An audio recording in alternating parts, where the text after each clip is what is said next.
Quem era ela? Qual era seu nome? Uma escultura quebrada que saiu de dentro do rio. A imagenzinha de 36 centímetros era só mais uma das muitas padroeiras que vinham sendo esculpidas com barro paulista, aqui na beira do Rio Paraíba do Sul, no interior de São Paulo, onde as cigarras sempre cantam. Só que não era a padroeira do Brasil, porque naquele tempo nada era nosso.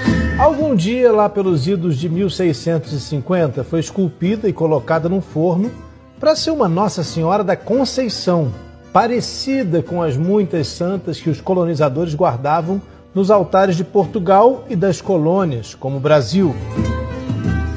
Quando a cabeça foi colada, aquela santinha ficou assim, os pés sobre a lua, barriguinha de quem tá grávida e o cabelinho curto mesmo, porque o barro fino de seus cabelos longos se quebrou e nunca mais apareceu.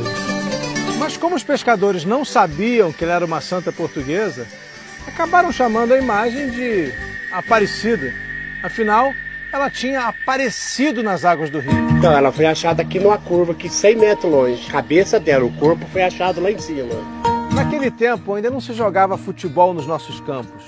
Não existia samba nem sambódromo. O Brasil tinha suas bananeiras, araras e papagaios, mas nem imaginava que um dia seria o país do carnaval. Nossa bandeira era outra, e não existia hino nacional. Um Cristo de concreto em tamanho gigante, só 200 anos depois. Quando começou a ser cultuada numa capelinha na beira da estrada, não muito longe aqui do Rio Paraíba do Sul, e claro, depois de muitos milagres atribuídos a ela, a Santinha Aparecida se tornou o que talvez tenha sido o primeiro símbolo de identidade nacional brasileira. E logo passou a fazer parte da nossa história. Quando estava na maior pindaíba lá em Portugal, em 1805, o rei Dom João VI mandou raspar os cofres das igrejas brasileiras. Diz uma tradição que o príncipe regente Dom Pedro I veio montado em seu cavalo aqui Aparecida, rezar diante da imagem antes de seguir para São Paulo e proclamar em 7 de setembro a independência do Brasil. Esteve presente o príncipe regente Dom Pedro na manhã do dia 20 de agosto de 1822.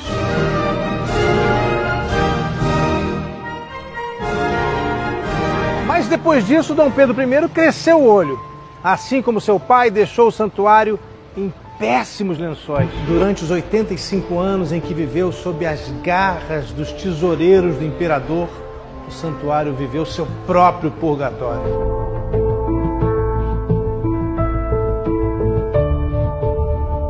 Os tesoureiros roubavam na maior cara de pau. Você acredita se eu te contar que eles bloqueavam a caixinha de doações que ficava aqui nesse altar, na agora Basílica Velha, para que depois um funcionário que estava mancomunado com eles tirasse o dinheiro das doações e colocasse no próprio bolso. Descarados, roubavam a santa na frente da santa. E pelo que contou um jornal da época, a santa mal se podia ver através de uma grossa camada que a negligência ali deixara acumular-se. Até que surgiu aqui um religioso bom de briga. O baiano Joaquim do Monte Carmelo enfrentou os ladrões imperiais e denunciou a roubalheira. Contra tudo e contra todos, Dom Carmelo ergueu essa igreja, que depois se tornaria a primeira Basílica de Aparecida. Ainda naquele tempo de abandono, em 1968, a princesa Isabel veio até aqui para rezar. Trouxe de presente para a Santinha uma coroa com 300 gramas de ouro e 40 diamantes. Era como se dissesse, dou-lhe aquilo que jamais vou usar, que a princesa, afinal, mais tarde vai ser exilada do Brasil. E o gesto foi tão carregado de simbolismos que mais tarde começaram a dizer que a Santinha tinha se tornado ainda mais negra, pois tinha sido coroada pela libertadora dos escravos. A Igreja Nova, hoje conhecida como Basílica Histórica, foi inaugurada em 1888 com uma emocionante missa rezada por Dom Carmelo.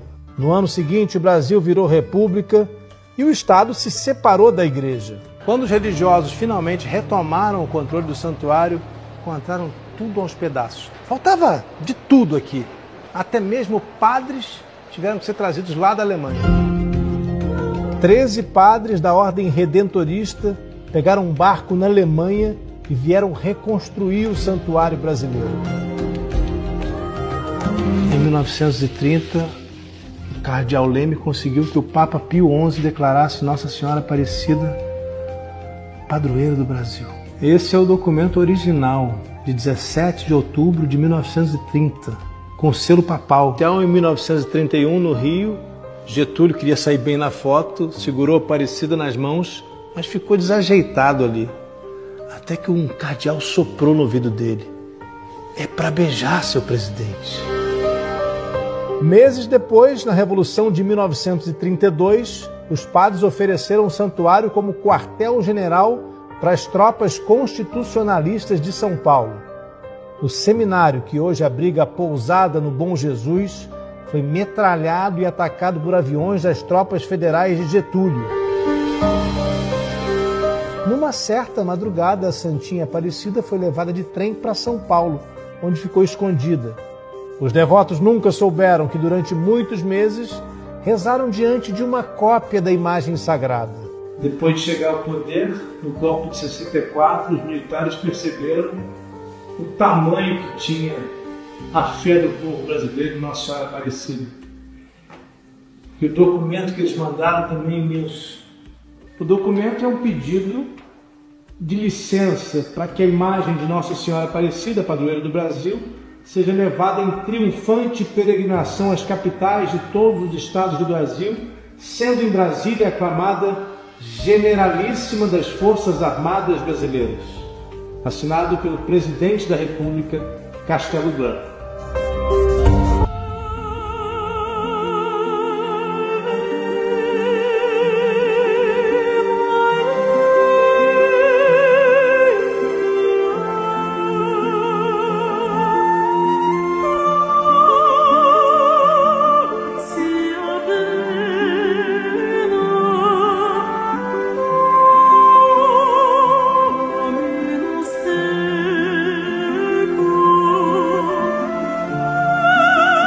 Sempre achei interessante perceber como ela é gordinha, tem um rostinho com as bochechas gordinhas, e a gente tem a impressão de que o escultor quis mostrar que Nossa Senhora estava grávida. Ela é, afinal, originalmente uma Nossa Senhora da Conceição. Foi esculpida para ser mais uma imagem da padroeira de Portugal, na época em que nós éramos uma colônia portuguesa. E o que eu acho lindo nessa história, é que a Aparecida quis ser brasileira, quis ser a nossa imagem, a imagem do nosso povo. E quando eu olho para ela assim tão de perto, eu estou olhando para a nossa história, para o nosso povo, para aquilo que nós somos. E eu confesso a vocês que eu nunca tinha ficado tão de perto, tão perto. Eu já tinha vindo aqui nessa capela, mas nunca tinha subido para olhar tão de perto e poder admirar.